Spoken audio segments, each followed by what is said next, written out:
Welcome back to Hacker Hangouts on Saturday morning, and we are nothing if not consistently in our ineptitude not to come on live Saturdays. But it is a new year.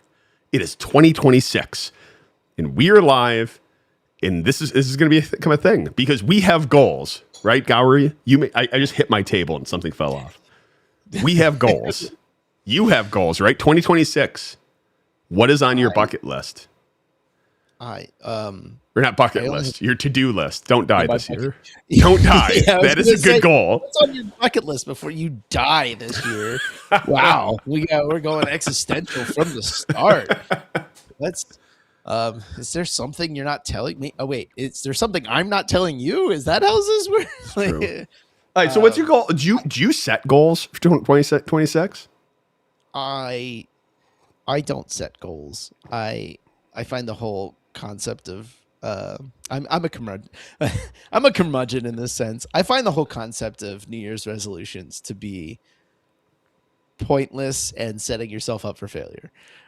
Just in general, like how many people actually achieve their goals? Now, yeah, I'm just gonna leave it there. I'm a curmudgeon. If you set goals, that's good for you, but I don't, because I just view New Year's as just another day. But that said, I have two goals for this year, and that is to buy USB hubs for my desk so I stop wearing out the USB connectors on my audio setup by plugging them from one computer into another computer, because there's a physical wear aspect of that.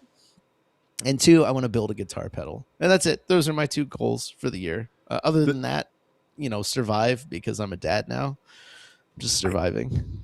I think the guitar pedal one cracks me up, because you would think this is like specific musician and all of that, but what you were telling me that Linus is like, was it Linus or who is it who's like super into it? Yeah, Linus Torvalds. Well, I don't know how into it he is. I had a brief email exchange with him, which, like, very cool that I just asked for a recommendation as to, like, hey, you make these kits, do you have a recommendation? And this was back when he was giving some away a year ago, maybe a little longer.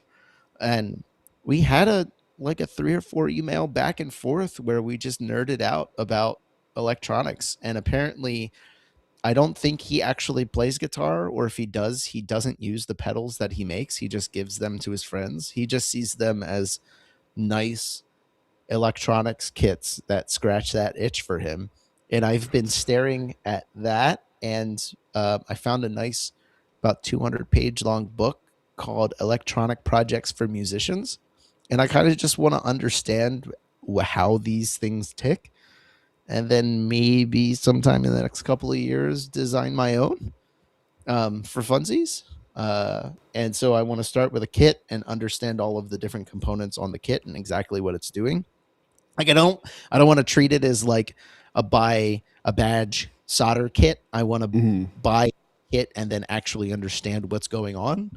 And so, like, I've been doing a little bit of reading in that sense. So yeah, like, my goal is at some point this year, make a guitar pedal, and then maybe that'll evolve over the next couple of years, and maybe I'll bring it to DEF CON. We'll see. Everything always relates back to DEF CON, right? It's true. Like, let's be honest. I know for you, like, my year, do you make goals January 1st? No, I make goals at the start of my year, which is DEF CON. Like, my year, I don't know. For me, it's like, it's always on my calendar. It's always on my mind. Even last night, I was in bed on my phone, which, again, they tell you not to, but I'm going to do it anyway. But I was actually looking at flights for DEF CON of next year, because I set price alerts. So if you don't do this, I don't know what people, Kayak, there was all these different websites. Google's is awesome. Google/travel is awesome, and you can do track pricing. So I pick out my flight, I track pricing, then track it for a few months, wait to see it goes down, and that's when I buy it. I know a couple people who do, like, very specific goals. And there was an amazing quote which is, "We are quantum beings. Change is dictated by what is measured." And I was like, oh, that's so good. It sounds really nice. Like, Quantum beings. Meaning, like, if you, this was like what quantum computing, if you witness if you witness it, you change the outcome. So they're making a comment of, if you measure your goals, it will invoke change. But I mean, but you don't know what change is going to evoke, so it might be bad. so like I know people who do like journaling and measure everything.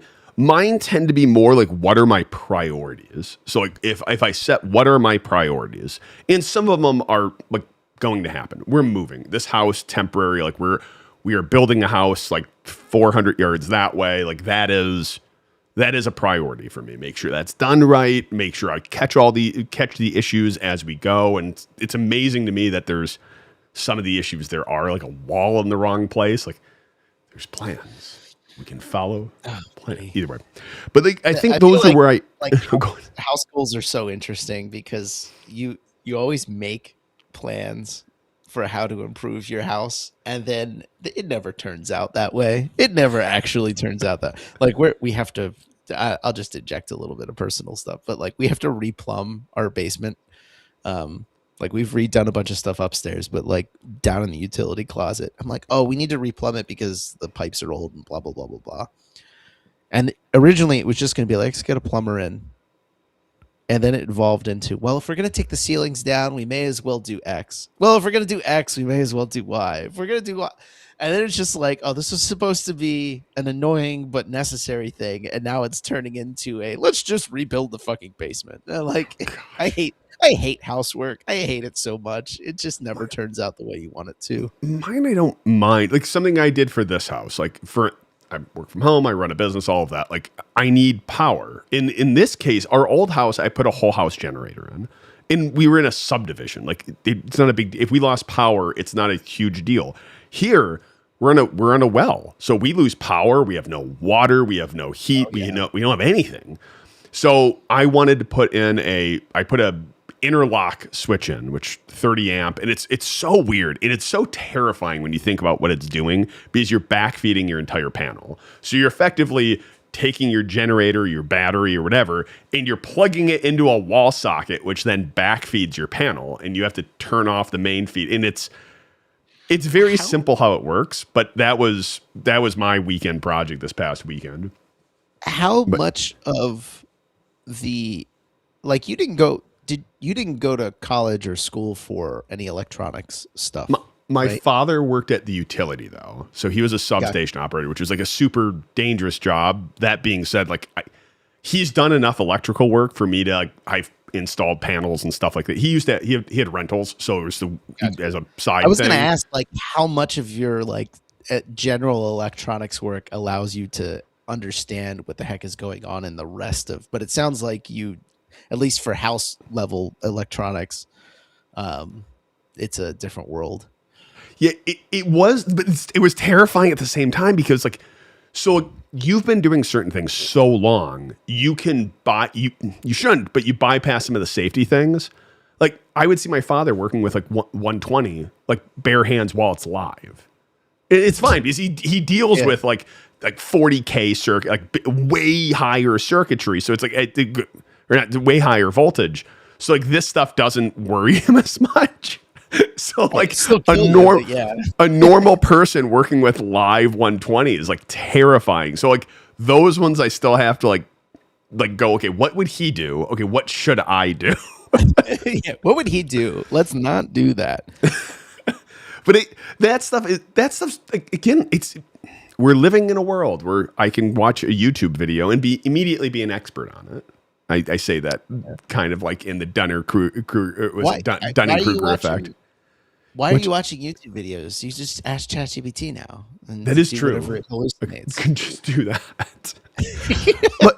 I'm going to spin back because I started this whole thing with what are goals? And I don't set goals. I set priorities. Like what is my level of priorities this year? Like last year, it was before we started the move and things like that. It was like health. I want to get back into health and workout and stuff. That is now like lowest priority. And then this next year is now I can start shifting that priority. That becomes a priority when I actually have an ability to actually do something about it. I just want to push the button here and just say, like, just to be clear, what Silk is saying is he no longer goes to the gym. I know. This is no longer part of my identity. It will be a thing when we move into the new house. But that's the thing, is like I set priorities. Like my business was a big priority over the past couple of years. Is I needed that to succeed and jump up. Now, while that is still very much a priority, it's now in a much better place to I have very awesome employees. I have people I can trust. They're delivering really well. So I don't have to constantly be like, what's the next job? What are we doing? Where are we moving? Priority can shift. So I don't really set goals. I set priorities, and mine is right now is the house, because it's there. I'm living in the midst of chaos, like my office. What are your hacker goals? So this is actually one. The other goal is I want to restart my YouTube channel. I like to get the podcast. Why I love the podcast and I love what we do right here. It's hard to control that, because part of that is around your schedule. I'll take the stoic approach. I will control what I can control. I can't control your schedule. It's your fault. No, I'm just kidding. But I want to restart doing my YouTube channel. So that is on the horizon. And I would say, yes, that is a hackery goal. The other one is I want to start spinning up more public projects. I've had a lot of private projects. I want to start doing that more public development. And the thing I've been so fascinated with, I can't remember who it was. He wrote a piece of code, they wrote a piece of code for his own company. The company was bought by Stripe. But he wrote a white paper on effectively like next generational vibe coding, we'll call it, and using these to create projects. And it was a really interesting white paper, which makes me go, wow, you could actually build a lot of garbage code really fast and have it iterate it. And it would be interesting to start building more around, okay, this is a very simple problem that doesn't need an elegant solution, and I want to build something around that. And it just needs a solution, right? Yeah. So I think setting up some of those systems to have some of these automated projects push out. So I think those are kind of the two kind of like hackery ones. What about you? I mean, there's obviously the guitar pedal. That one's more of a personal hacker thing. Professionally, it's not been a secret. So like I've been doing Linux kernel development professionally for a few years now. And I think I just had my first major proposal at the Linux Plumbers Conference this past month. And like it's interesting. So I don't get too far into the technicals. Ooh. Sorry, coffee delivery. Ooh. My wife is the best. I don't get too far into the technicals, but basically, I've been working with memory technologies recently, and specifically new ones where you put DRAM on the PCIe bus, and there are all kinds of fun new memory technologies coming out that you can. There's different types of memory devices. So you can even think of a GPU as a memory device because it's some kind of processing unit with memory on it. You can think of just putting CXL or CXL attached DRAM on the PCIe bus as a memory device, but with different characteristics than typical DRAM. And then you might have something like a compressed memory device, there's a whole bunch of innovation happening in the space. And traditionally, Linux in the core has not well supported memory management of these devices. It's really constructed to reason about CPU attached DRAM. Well, I feel like it was built that. Yeah, I feel like part of it was built that way because that was the only capability of it. Yeah, like all these things didn't even exist until recently. Maybe you had some high bandwidth memory attached to the CPU. Maybe you can think of some classes of like device memory was always reserved and accessed via MMIO and things like this. And I started reasoning about, well, if you have like a large pool of this memory, gigabytes worth, maybe even more, how do you manage that? You don't want to replicate all of the core Linux management services in drivers because that's a bunch of, someone's going to fuck it up. Basically, and there's going to be more bugs, and it's just a nightmare to manage. And a lot of the device manufacturers just don't want to do that. And And so I came up with a proposal of like, I think I have found the way to reutilize the core Linux code to manage this memory without exposing that memory to existing users of the Linux core. And so like, I didn't think it was going to be well received because historically, this type of proposal for Linux has been poo-pooed a little bit because the complexity around it, and everyone's kind of afraid to touch the page allocator because if you mess it up, you mess everyone up. Like if you can't allocate memory, everything blows up. Your machine doesn't boot. A lot of room for getting it wrong, essentially.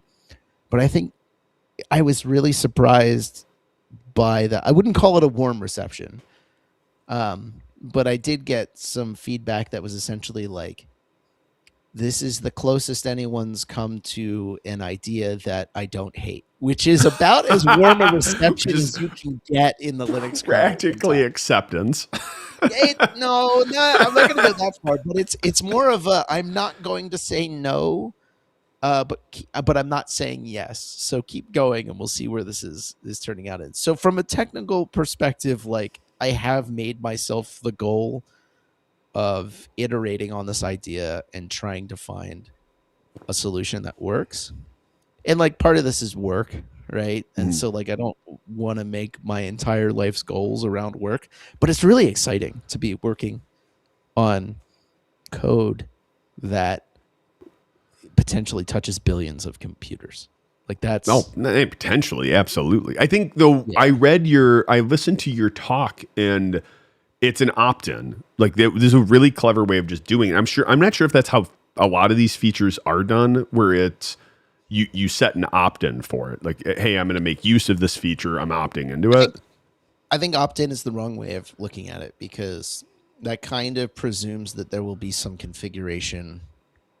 And I don't want to turn this podcast into a talk about my talk, but like opt-in is this idea of like, oh, I'm only going to use this if I want to use it. It's more like it provides drivers the infrastructure they need to support memory devices that infrastructure otherwise did not exist prior. And so I think formalizing that allows devices to be supported in a first-class manner. Okay. And so it's not a matter of opt-in. It's more like building the infrastructure that enables hardware manufacturers to write their drivers appropriately, because I don't want to write their drivers. Is really what it comes down to. Like there are so many things that I want to do, but there's just no driver support for it. But also I'm not writing somebody else's drivers. All of a sudden you're like, then the bugs won't exist in this location. It will now exist over here. But that's kind of the point though, right? Like if the problem is in the driver, you have a manufacturer to point at to say, you have to go fix this because it's your driver. If it's in the Linux core, it's like somebody has to fix it. And, you know, with the exception of the maintainers who are already over pressured and overworked and all that stuff, like that's why people are so reticent to accept certain things into Linux core, because as complexity increases, the maintenance cost increases, and you know somebody's got to maintain it. So if you push it to drivers, you can always kick a driver out of the system and not have it as a problem if it's not maintained. See, the kicker is you're saying it's more expensive to maintain. You're also assuming this is needed, because why would it ever? It might not be needed when no one can afford memory anymore. Oh, geez, yeah. So what is happening? Like again, I'll point this as one of the priorities this year is I would like to. One of my daughters starting to do computer classes. She has a laptop. I'd like to build a desktop. Is one of the things. Okay, got a story for you. Unfortunately, you are about 6 months too late, and now it's going to be very painful for you. So I want to build a desktop, and I want to do it with her. And one of the things I realized, oh my gosh, it's cheaper to just buy a desktop at Costco than it is to build one. And the reason, yeah, go ahead. Oh no, I'm gonna totally pull us down a rabbit hole. And the reason why I was like, I want to build a PC was we have a Switch 2. Last night, I made the brilliant idea to download a new game for them. They've been wanting to play it, Minecraft. And it is a remarkably complex game for 2 young kids to play. Not even for like not for creating, but just the ability to do, I need to control movement here and I need to control looking here. And then there's buttons which will do things. And ultimately it comes down to like this creates, or this destroys stuff, this creates stuff. So what does one of them do? Builds a house.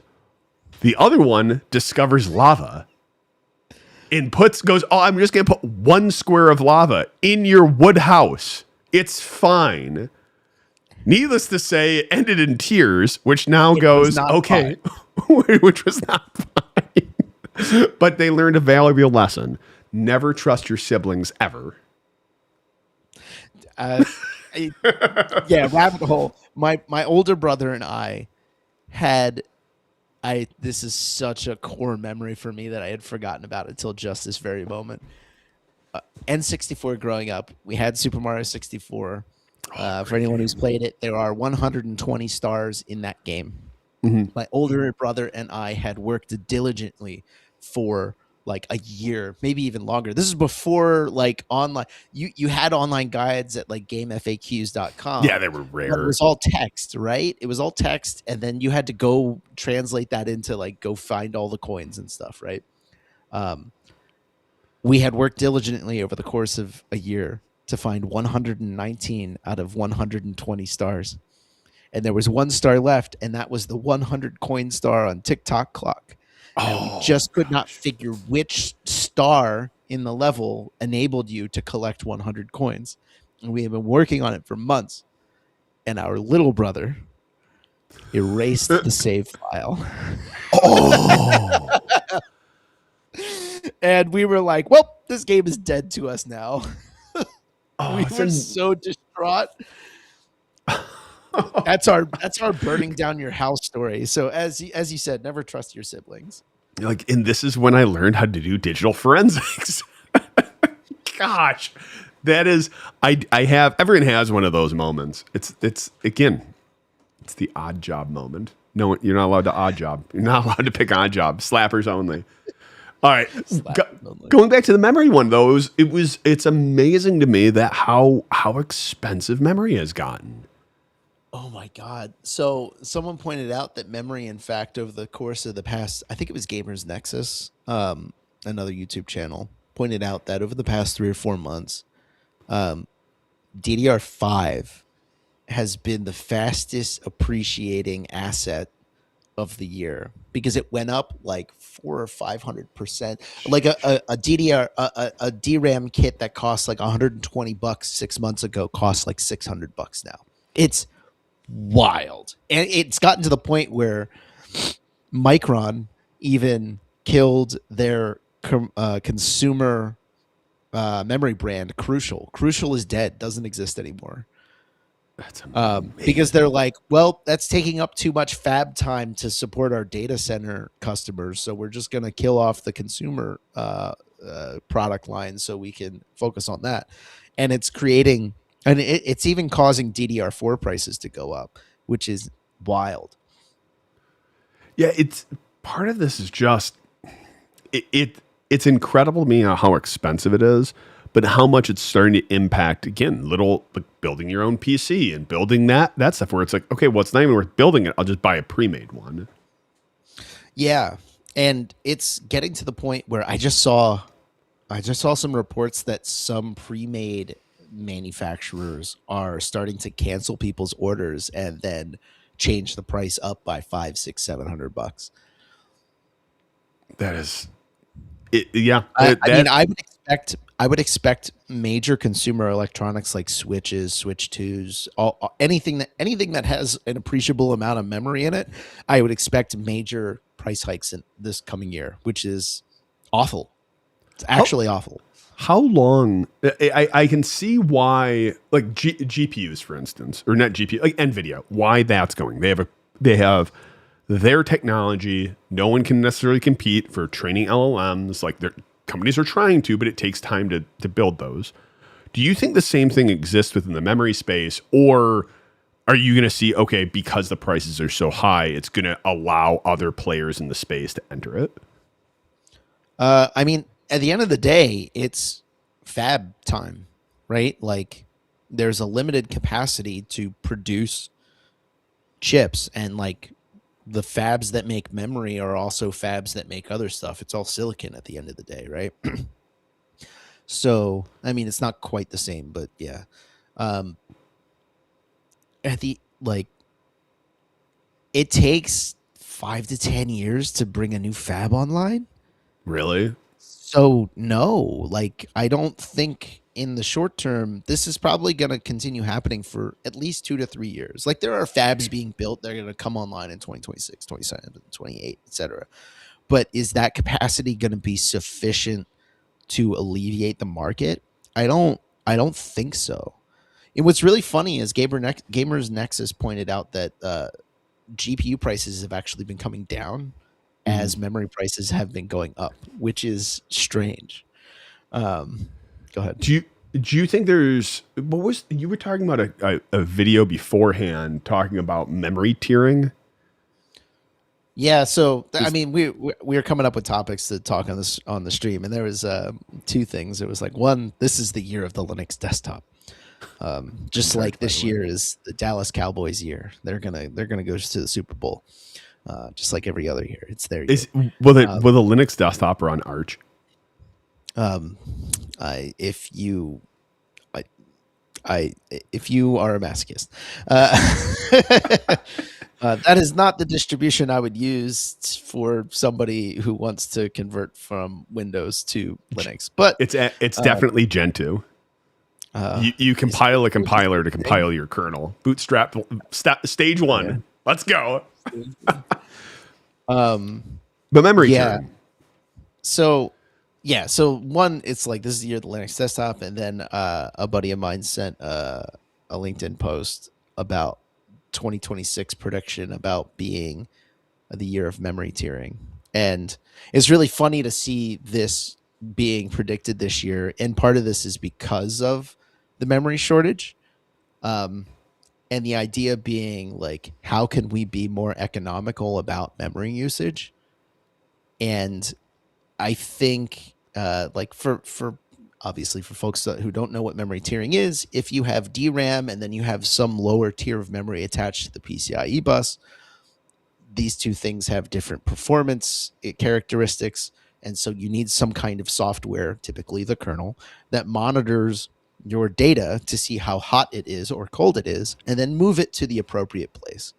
Because the stuff off of the PCIe bus is going to be bandwidth and limited and slightly higher latency, and so you can have performance implications. At the end of the day, it's still better than going to storage like an SSD, like multiple orders of magnitude faster to go to this other class of memory. But if you could be smarter about it, then instead of using like 128 gigabyte DIMMs, you can use 64 gigabyte DIMMs and just have that lower class of memory bandwidth bound if you know what the performance implications of your software is. And there's some complexity to this. Like this is basically what I do for work, is trying to figure this out. And it's been a joke for over a decade, a bit of a joke for over a decade, that memory tiering is a career, not a job. Because we've been trying to figure out this problem for a very, very long time across multiple interconnect technologies. I say we like I was there in the early days. If you remember, do you remember Optane? Oh yeah, yes, I do. It was a persistent memory technology, so it was basically like hard drive style memory that you could use as RAM. But it had like read write bandwidth problems, and like it was very high latency, etc. And that was kind of the impetus for a lot of this memory tiering. Is it started kind of with that, and I think there was even a technology before that. People have been trying to work this out for a really long time. Linux swap space, like. But the idea is like, if you go look at 128 gigabyte DIMM, the price of it is like 4 or 5, 6 times the price of a 64 gigabyte DIMM. So if I can get to my memory capacity number that I want using 64 gigabyte DIMMs, but some of them are off of a slower interconnect, i.e. PCIe, then the dollar value like the price for performance or your best bang for buck might actually be there, but now you need software to manage the performance implications of having a slower class of memory. And the memory shortage provides this really interesting impetus for like, okay, let's finally get this working for the general purpose, not just for like specialty classes of deployments.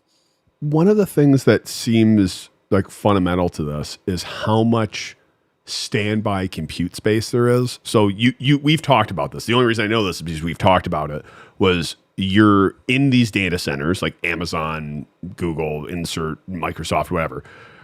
Even in your house, you're going to have a computer. That computer has a 32 gigs of RAM, 64 gigs of RAM. That computer has that 64 gigs of RAM. And if it's not being utilized, it sits there. Meanwhile, if there's another computer which needs all of it plus more, there's no way for it to utilize another system's memory.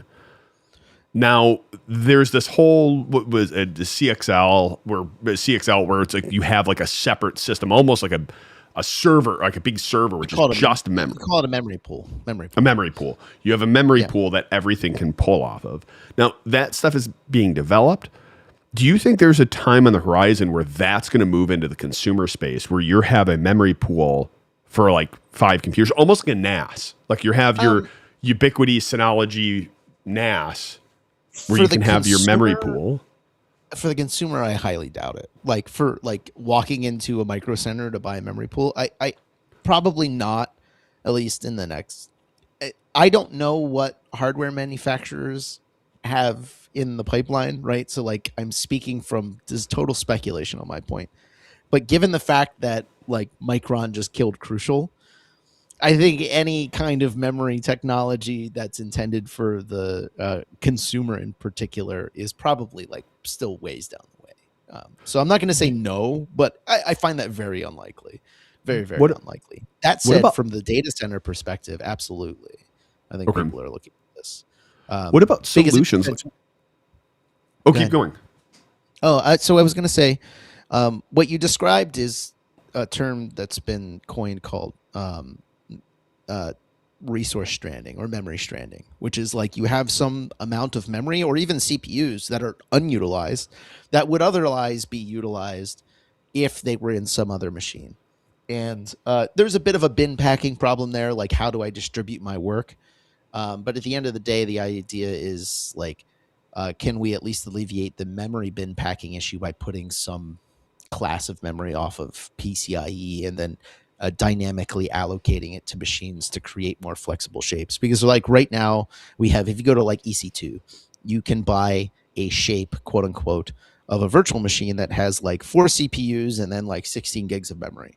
And then if you want a bigger class, you get like 8 CPUs and 32 gigs of memory. And it's always in these like very static sizes. Oh, the idea is like, can I get a 4 CPU machine that has 24 gigs of memory? And can I right size these things? Because right now what you have is people who will over provision just in case. And so people will buy bigger machines just in case, and then they'll have all these wasted resources. And from a data center perspective, from like Amazon's perspective, again, I don't really know how their business works. So this is speculation. But like they probably don't care because it's being sold. Like it's rented out. Somebody's paying the money for it. So they're good to go. But you can imagine now if memory is not cheap, they might be incentivized to start to, what is the term, oversubscribe some of these things and start doing bin packing a little more aggressively, or overcommit the memory, and then recognize that like, oh, 25% of our machines only use 25% of their memory. Maybe we can take that back from them and then apply it to a different VM. And then the question is, do you actually need hardware support for this or not? And that's, I think, a big debate in the industry right now. I think then the other piece of this is there's always this big pendulum shift that always happens is more and more focus on hardware, more and more focus on software. Like for the longest time, like a gig of RAM was like, for a long, long time, a gig of RAM was like the standard. And then it's weird. It went to 4 gigs, 8 gigs, 16, 32. And now it's like standard for every system, even at like Costco, like typical home desktop is like 32 gigs of RAM. The smallest machine you can even imagine buying has 8 gigs of RAM minimum, and like Windows 11 I think requires 16. So like most things come with like 16 to 32. And part of me, like, so it's funny, I needed a Mac Studio. That's actually what this is all running on. I needed a Mac Studio because we were doing testing on an iOS application, and I needed something which could actually like build it and compile it and all, and test it in simulator and all of that. And what was interesting was there is an Apple store near me. I went there, and the only ones they stock is 512 gigs of hard drive space. Like that was their that was the highest one they had. Nothing. And I'm like, oh, that's probably fine. And it worked well for the iPhone simulator. But then the moment I installed anything else, like it's gone. It's gone. Like I think 300 gigs of it is like just the operating system. And at a certain point, I asked the question, like, oh, did we just become really lazy within software because we just had so much hardware available for us? It was like, I don't have to care about memory management because I can just eat all of it because it's all available. There's definitely like a waxing and waning to this. I think the industry is going through a crunch. Like we always, for years, people have been saying Moore's law is over. But like we're actually getting to the point where it's getting harder to create the same capacity jumps year over year or every like 2 or 4 years or whatever. Like it's getting harder to go from a 64 gig DIMM to a 128 gig DIMM, and then to a 256 gig DIMM, and then to a 512 gig DIMM. Like these things are becoming harder and harder to actually do. And when you look at some of, I was watching some YouTube videos on the current fabrication technology and how like making CPUs and making new classes of memory works. And like we're talking about lasers that have to have precision within 5 atoms to hit. And like what's wild is like they're shooting tin through what's essentially like a vacuum chamber, and then they're hitting those droplets of tin with lasers, and they have to have a precision of like 5 atoms. And this is the latest lithography technology. And like the idea that we're going to need even more precision than 5 atoms to go from our current technology to the next thing, like we're reaching some kind of computing limit here, right? The one which always amazed me was that the rating for I think it was CPUs. The rating for different CPUs wasn't based on the fabrication, but by the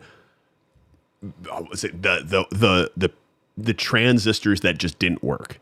Like they built it as an i7, but when they tested it, it was only an i5. So it's sold as an i5.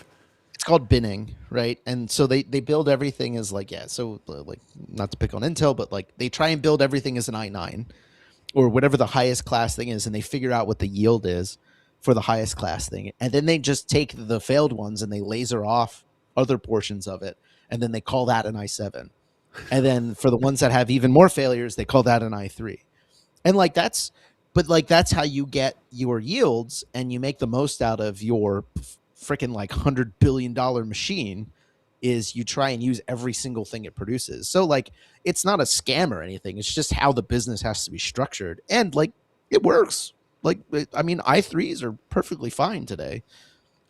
So I'm going to pull us all the way back. We talked about goals. I had mentioned the house, and I had mentioned that we're moving in like 4 months. And with that comes this whole state of disarray. Like imagine, like, if I gave you, you're moving into a place, you're only going to be there for 4 months. How much would you unpack? Is that a rhetorical question? Like, there's no purpose. Not much. Like just about what you need. So, like would you even unpack any of your dishes, or would you just be eating off of paper plates? So we were at like this 7-8 month thing. So it was like right on the edge of like fully unpacking, partially unpacking. Went from our house, and this house is a lot smaller than where we were, so a lot of stuff is in storage. But like I am surrounded by junk in my office. Like my DEF CON bag, I brought my camera stuff, isn't even fully unpacked from DEF CON. Like, and it cracks me up because I'm now looking at this mess of my desk. And before we started streaming, you sent me a picture of your desk setup. So one of the things you had mentioned was getting USB hubs to plug in and plug out. So looking at your desk, if you set like a prioritization, a goal, in looking at your desk setup, what are 3 things that you would say, like, these are essential for my work? And then 3 things where like, this is useless, this needs to change. Oh man. I think number 1 is getting stuff off of my desk. Like having some kind of mount for the laptop I have sitting on the desk, so it's up and off. And same thing with like I have a controller that an Xbox controller that sits on top of. So like getting stuff off of my desk is the number 1 change. The number 2 change is USB hubs, because like I am physically going to ruin the devices if I keep plugging and unplugging them, right? Like there's physical wear that goes on. And then yeah, the third thing is actually just getting a filing cabinet to get more stuff off my desk. But like these are all really, really dumb things. What are your 3 things that you would add? Mine, first remove, my whole office is an absolute unmitigated disaster. And it's bad because I had like my office in my last house, we renovated our entire house. Like it was a gut job. It was 90-year-old smoked 2 packs a day. Like the whole thing had to be gutted down to the studs. So I made the decision, instead of my office being upstairs, I'm going to do it in the basement. So I got to have a huge office, which means I got to have a filing cabinet and all of that. All the paperwork I had in my filing cabinet was still important. I still needed, but I don't have a filing cabinet in this room because I don't have space. I have a server rack right there because that is like essential things I use. So like, what would I remove? All of that, because like, so it is amazing to me that I have boxes of stuff labeled office. I don't even know what's in it, but I haven't touched it for 6 months. So it's clearly not needed. I haven't even opened them.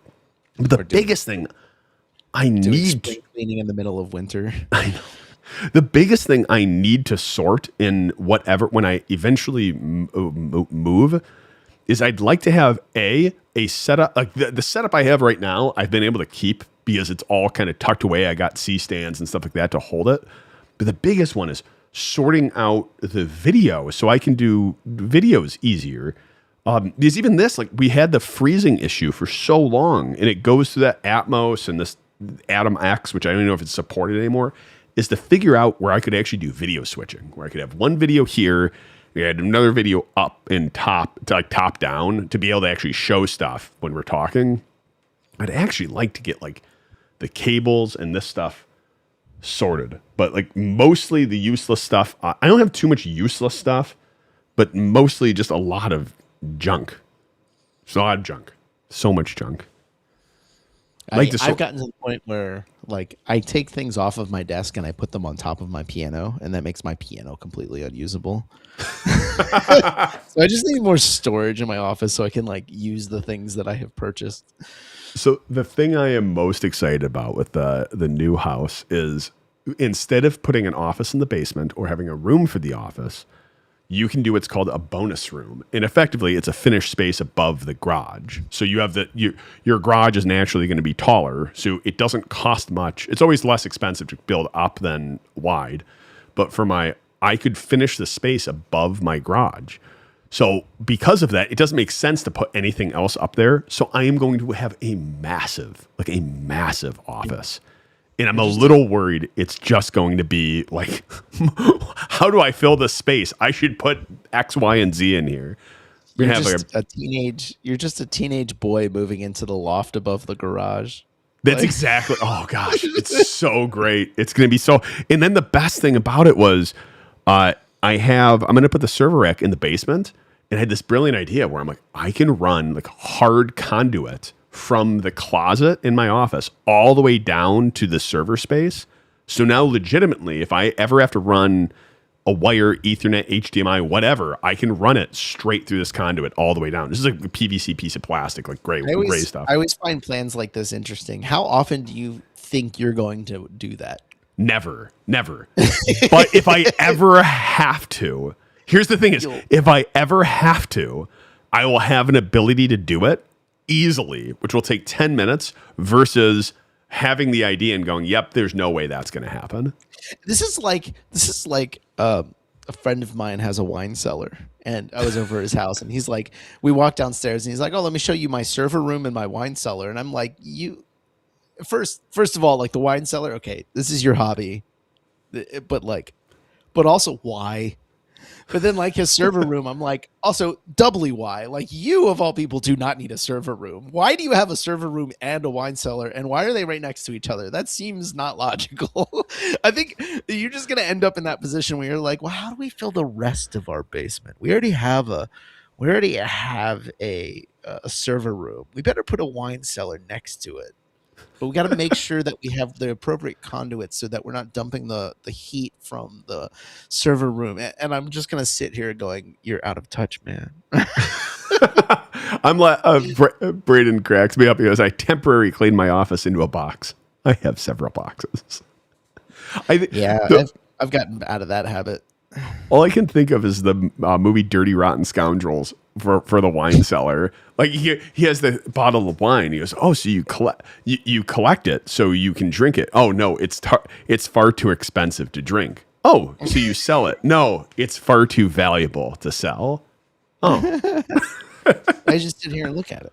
Which, like, I'm staring at a bunch of cards in a closet, at like game cards in a closet.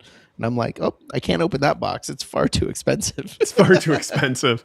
So I think that's one of the ones I'm really looking forward to. And again, I don't want to necessarily be like, oh, I'm not going to do any YouTube videos or anything like that until I move. But it's really hard to go, okay, I need to rip all the stuff out, set it all up, and then put it away.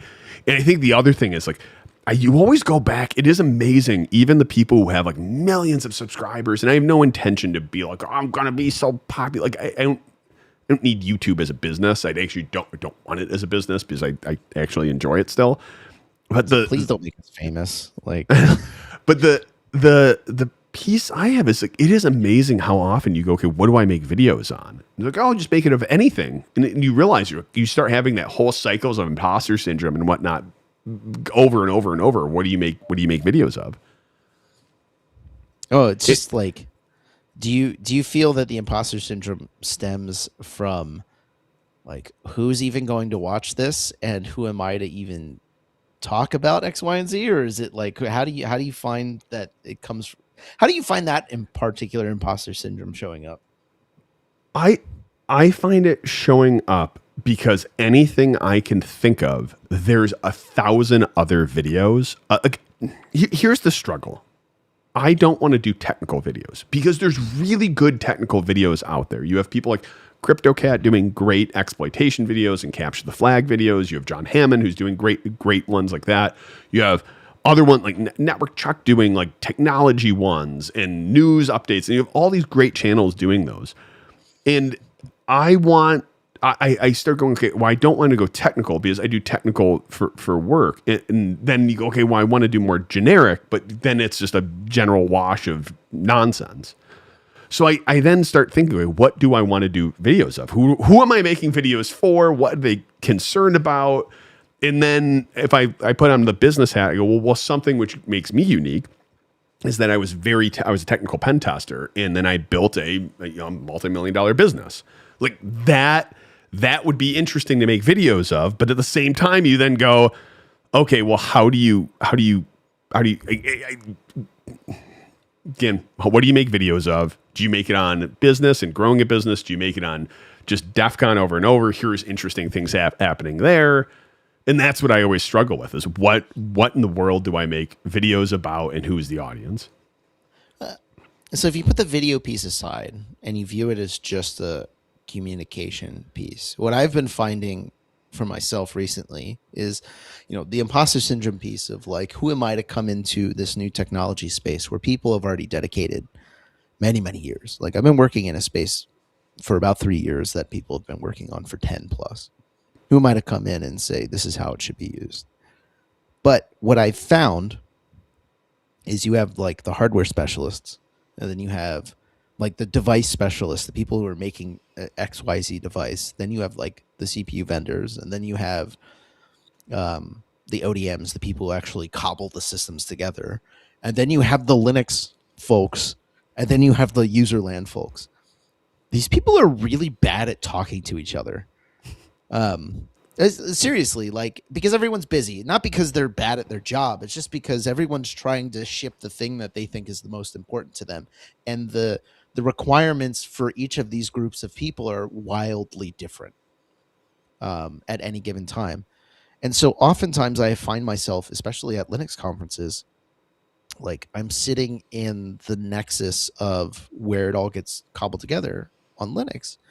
And I find myself mediating discussions between companies I thought would already be talking to each other. And they are. They're just not talking to each other in terms of like how to support X, Y, and Z. And so the interesting thing for me would be, do you think there is a topic you can talk about where you fit that role, where you're explaining not necessarily to people, but you're explaining how something can be done in a way that people aren't already talking about it, or they're talking past each other. And like that's my like where I'm fitting in right now. I don't know if that translates to you or if that sparks any thoughts. The thing it sparks in me is I've had this. So Joy. Joey, I had this conversation with you, which was an idea I had for a video, which was like more not prosaic, more lofty, we'll say. And yeah. I read it to you, and it didn't hit right. And I realized I didn't start it with a problem, like a question. And I think I've actually found a question, and it's at a core of, I would say, my frustration of where I am right now, which is I don't know if there's such a thing as a professional hacker.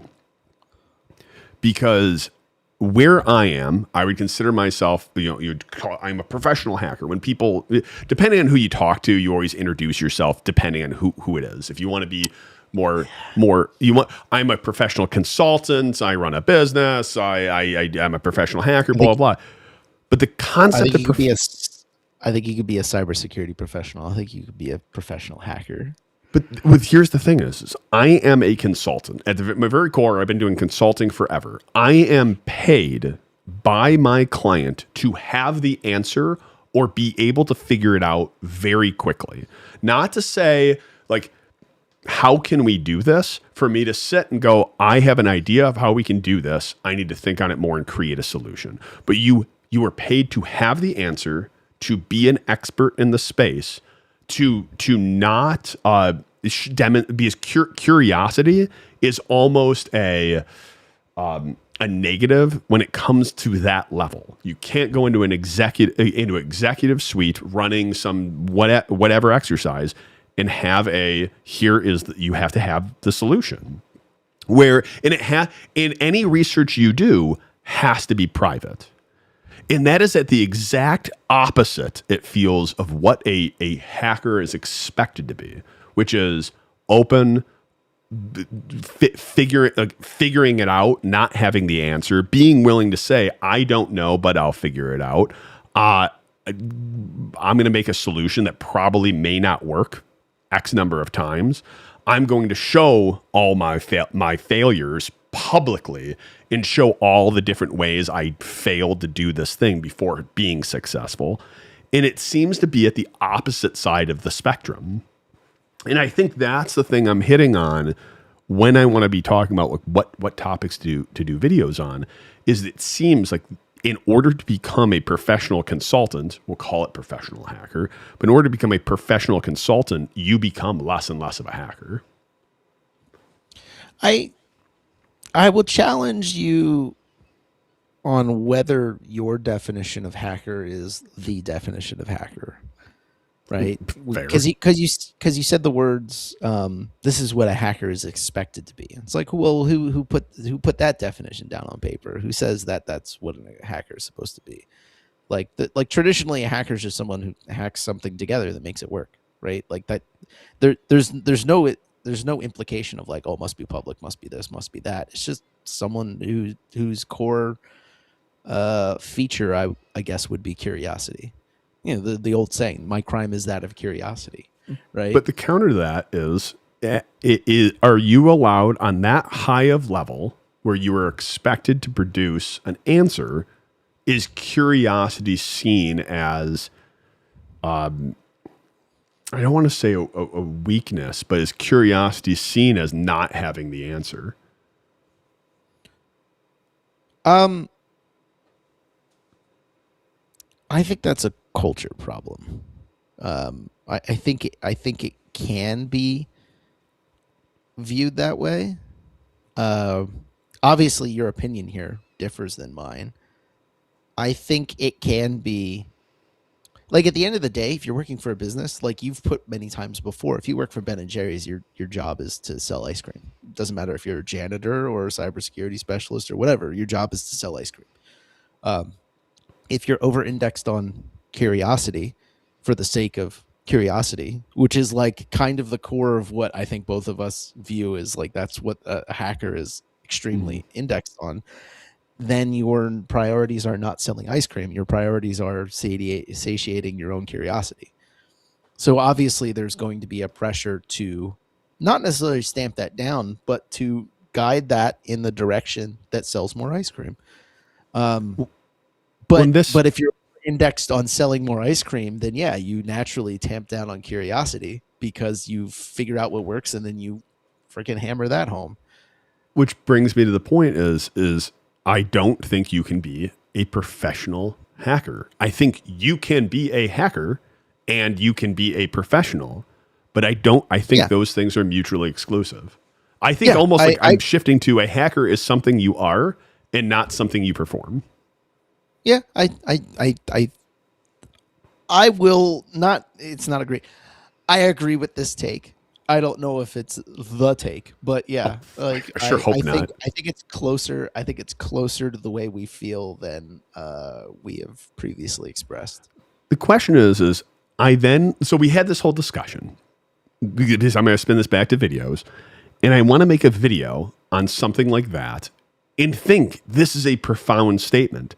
And that's when imposter syndrome kicks in, and you go, this is not profound. This is not anything interesting. This is not something anyone would find interesting or fascinating.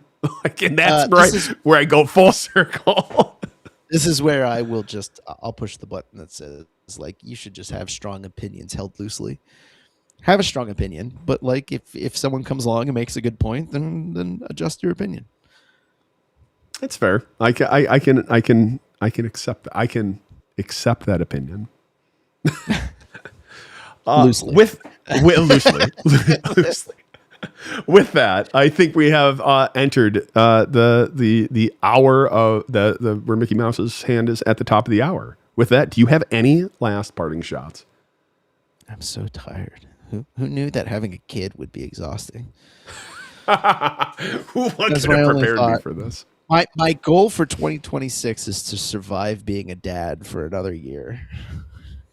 That's my parting thought. This goes back to the immutable decisions and immutable decisions. I had this conversation with my brother-in-law, and it was along the lines of there's certain decisions that you make that are mutable, like memory. Immutable. Here it comes full circle. Here we go. You have immutable memory and you have mutable memory. Most decisions you can undo. Big, huge ones. Us moving, us building a house, us doing all that, like all of that, not easily, but can be undone. Having a child is an immutable decision. You cannot push the baby back in. Like, can't do that. I mean, you can get rid of the baby. It's just frowned upon, right? Like, I'm sorry. Like, amazing. With that, thank you so Go on. No, I'll let you close out the Nope, statement. nope, I'm gonna leave it. I'm gonna leave it there. No plans to get rid of the baby. I love her dearly. It's Uh, just I'm just attacking your reasoning. Thank you so much for watching. Thanks for hanging out with us at the first stream of 2026. Thanks for watching and hack on.